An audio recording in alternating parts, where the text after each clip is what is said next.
शांति। आज 30 जून 2021 है। इस पूरे महीने में बाबा ने हमें अपने अव्यक्त इशारों में मनसा को शक्तिशाली बनाने के लिए हमें बहुत बार इशारे दिए।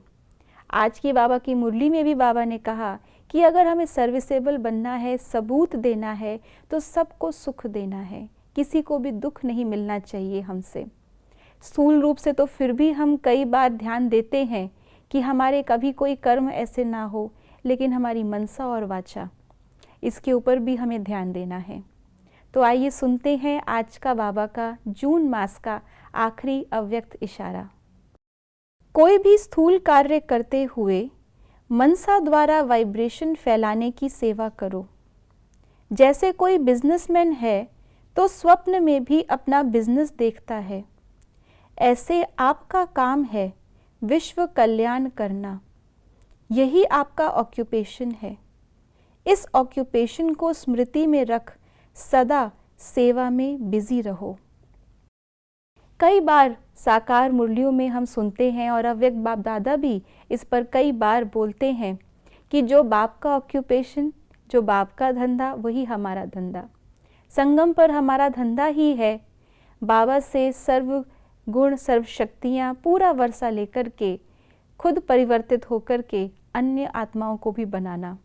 विश्व कल्याण का ये बीड़ा हम आत्माओं ने उठाया है, जो स्वयं को ईश्वरीय संतान कहते हैं, ईश्वरीय फैमिली के कहते हैं, गॉडली स्टूडेंट कहते हैं, सतगुरु के सच्चे सच्चे फॉलोअर्स कहते हैं, मास्टर सतगुरु। तो हम आत्माओं का दिन रात का धंधा है विश्व कल्याण। हम कई बार दादियों के द्वारा भी सुनते हैं कि ब्रह्मा बाबा रात रात भर सोते नहीं थे और उनसे पूछते थे कि बाबा आप अभी तक सोए नहीं। तो बाबा का यही उत्तर होता था कि जब सारे बच्चे इतने दुखी हैं तो बाप सो कैसे सकता है। दिन रात साकार बाबा को, मम्मा को यही फुरना रहता था कि हमें सर्व आत्माओं को सुख देना है, सर्व आत्माओं का कल्याण करना है। पतित पावन बाप आकर के हमारे द्वारा सृष्टि को पावन बना रहे हैं।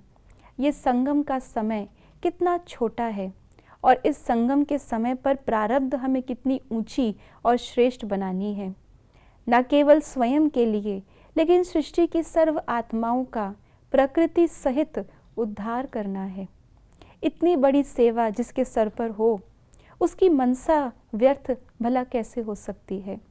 उसकी मनसा में कोई भी अन्य प्रकार की बातें, पुराने संस्कारों की बातें कैसे आ सकती हैं। तो इसलिए अगर हमें जैसे बिजनेसमैन होता है अपने धंधे की स्मृति रहे, अपने कर्तव्य की स्मृति रहे, स्वप्न में भी हमारी मनसा कभी भी विश्व कल्याण के अतिरिक्त और कहीं नहीं भटकेगी। इससे न केवल हम अपनी मनसा को शक्तिशाली बना पाएंगे, लेकिन उसके द्वारा सेवा भी कर पाएंगे।